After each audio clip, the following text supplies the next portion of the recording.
Hey everyone, and welcome, Hastings residents. It is Friday, June 5th, 2026, and you are tuning in to today's Daily Explainer published by HastingsNow.com.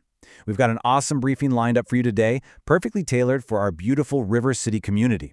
Whether you're planning a nice stroll downtown or just getting ready for your weekend, we're going to break down exactly what you need to know about today's weather. And then we'll open up a pretty fascinating little time capsule to see what makes this specific date so incredibly significant.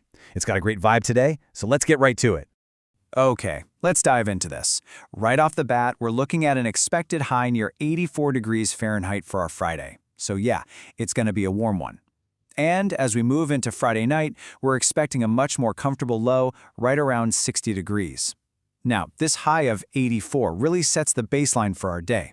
It's warm enough to definitely feel like summer is in full swing here in Hastings. But, as any local knows, you know that top-line temperature doesn't quite tell the whole story.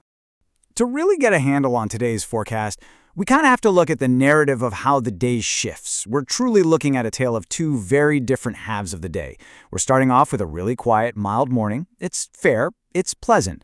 But by the afternoon, well, things turn a bit thunderstorm curious. We transition right into a stormy, humid setup. So the absolutely crucial point here is that the weather you walk out into at 8 a.m. is definitely not the weather you should expect by the time you're wrapping up your afternoon. Now, what's really interesting about this slide is exactly why we're seeing this shift. Starting early, really early at 3:35 a.m., the observation showed 65 degrees, but a staggering 96% humidity and a 63-degree dew point. There is just a ton of moisture hanging in the air early on, and that intense early humidity, that's the fuel. As we move down the table to after 1 p.m., you see that 50% chance of precipitation. That's when those showers and thunderstorms become possible, accompanied by a calm wind shifting to the west at around 5 miles per hour. Then, moving into the evening, before 9 p.m., the precipitation chance drops slightly to 30%. This data clearly maps out the timeline of exactly when that morning moisture converts into afternoon instability. So what does this actually mean for your Friday plans? Let's walk through this structured timeline so you can stay dry. Step 1. Take advantage of the morning. Morning errands, walks downtown, hitting up a patio, these are absolutely the smoother parts of the day. Wear some light, breathable clothing for that warm afternoon. Step 2. Once the clock strikes 1 p.m., you need to keep an umbrella or rain jacket close by. Rain amounts should stay relatively light for many spots, but remember, any storm could bring a heavy or quick burst of water. Step 3. If you've got evening games, gatherings, or you're planning to head down to Levy Park, you literally must check the radar before you head out. Evening plans are still very possible, but that best window to watch for those storms is right before 9 p.m. In fact, reading over the forecast notes, there was just a perfect way to summarize the vibe today. Today's forecast is warm enough for Levy Park, but after 1 p.m., your umbrella may try to reserve its own patio table downtown. It's a great reminder, folks. Enjoy the warmth, but respect those afternoon clouds. Your rain gear is definitely going to want to be front and center by midday. All right, with our weather plans locked in, we're going to shift gears from hyperlocal forecasting to a broader historical view. Section 1. On this date, a little time capsule.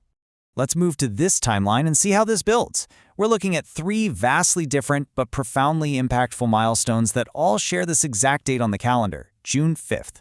Here, we've got a major moment for serial fiction in 1851, the ultimate sacrifice during World War II in 1942, and a massive pop culture phenomenon in 1956.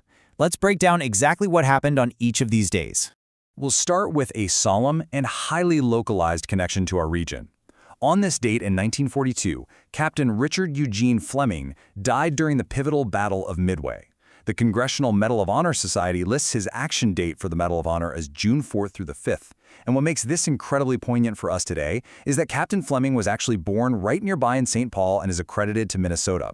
It's a profound piece of local heritage tied directly to today's date, representing immense courage and sacrifice during the Second World War. Stepping further back in time, let's look at 1851.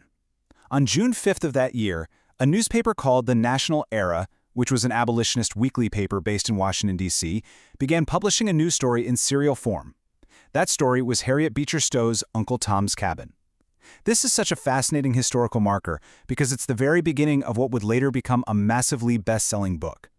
It went on to be one of the most widely discussed works in American history, and the public's very first introduction to it happened exactly on this date. And finally, we jump forward to June 5th, 1956, We switch from defining literature to the explosion of a true music legend. Elvis Presley went on TV and performed Hound Dog on The Milton Berle Show. This brilliantly illustrates a turning point in modern entertainment. According to history, this specific television appearance was a major pop culture moment. It was the exact catalyst that pushed Elvis from being just a rising star into a full-blown, undisputed national phenomenon. The king of rock and roll truly cemented his crown on this very day in history. So, there you have it. From early morning humidity and afternoon storms to some truly incredible moments in our history. Before we wrap up our explainer today, I just want to leave you with a quick reminder. Weather changes quickly, especially when thunderstorms are in the mix. Please make sure to check official alerts from the National Weather Service before finalizing any of those outdoor evening plans. And if you found today's briefing helpful, share this update with a neighbor or subscribe to HastingsNow.com to keep your finger on the pulse of the city. We've looked at the sky and we've looked at the past. So, I'm going to leave you with this final thought for your Friday morning. Hastings, whether you're dodging raindrops downtown or soaking up some of that incredible history we just discussed, how will you make your own history today? Have a fantastic, safe Friday, everybody.